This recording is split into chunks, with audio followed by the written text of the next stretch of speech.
تصريحات يانيك فيريرا امبارح في المؤتمر الصحفي لمباراة الجونة في الحقيقة تصريحات كلها منطقية، وابتديت اشوف ان يانيك فيريرا اتأقلم مع الزمالك وبقى عارف اللعيبة وعارف امكانياتهم بشكل كبير. راجل بيتكلم ان مفيش ربط ما بين مباراة الجونة ومباراة الاهلي، وان هو بياخد كل مباراة لوحدها، ودي حاجة كويسة. وبيقول ان احنا قادرين نعوض اي غياب، راجل عنده فريق يعوض اي غياب، وده تصريح مهم جدا.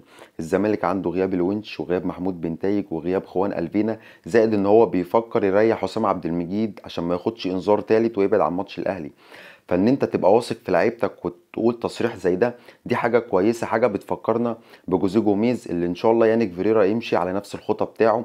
وان كان دايما جوزيه جوميز واثق في كل لعيبته، وانه كان دايما في كل مؤتمر صحفي يحفز اللعيبه ويشجعهم ان هم يقدموا احسن ما عندهم. تاني حاجه اتكلم فيها المنظومه الدفاعيه لنادي الزمالك. المنظومه الدفاعيه لنادي الزمالك بتتطور بشكل كبير بسبب اللعب الجماعي، وده كلام يانيك فيريرا ان الفريق بقى بيلعب جماعي، سواء هجوم سواء دفاع. فاللعب الجماعي وان اللعيبه تنفذ شغله في الملعب، ده اللي بيخلي منظومه الدفاع عند نادي الزمالك قويه. تالت حاجه والاهم بالنسبه لي، ان هو قال اي لاعب هيفكر في مباراه الاهلي قبل مباراه الجونه هيخرج من حساباته في ماتش الاهلي. ودي حاجه مهمه جدا للعيبه. لازم اللعيبه تفكر في ماتش الجونه قبل ماتش الاهلي. التلاتة بونت بتوع ماتش الجونه هيدوك دفعه معنويه كبيره وثقه ان انت تنزل تكسب الاهلي. لازم الزمالك يكسب الاهلي ماتش زي ده.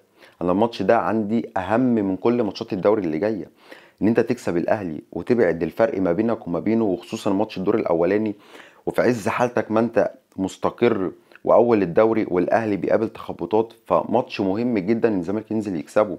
فتحفيز يانيك فيريرا اللعيبه ان هم يفكروا في ماتش الجونه قبل ماتش الاهلي، دي حاجه مهمه جدا. ولازم اللعيبه كمان، احنا عندنا لعيبه خبرات ولاعيبه كبيره، لازم تبقى فاهمه ان انت لازم تاخد كل ماتش بماتشه.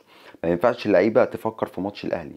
ماتش الاهلي ماتش كبير وماتش قمه وماتش جماهيري، وهيفرق معاك على بطوله الدوري سواء كسبت او لا قدر الله خسرت. فطبيعي ان اللعيبه كلها تفكر فيه، بس لازم تاخد كل ماتش بماتشه. وان شاء الله الزمالك يكسب الجونه ويبتدي ياخد ماتش الاهلي لوحده بعد ما تاخد التلاتة بونت قدام الجونه.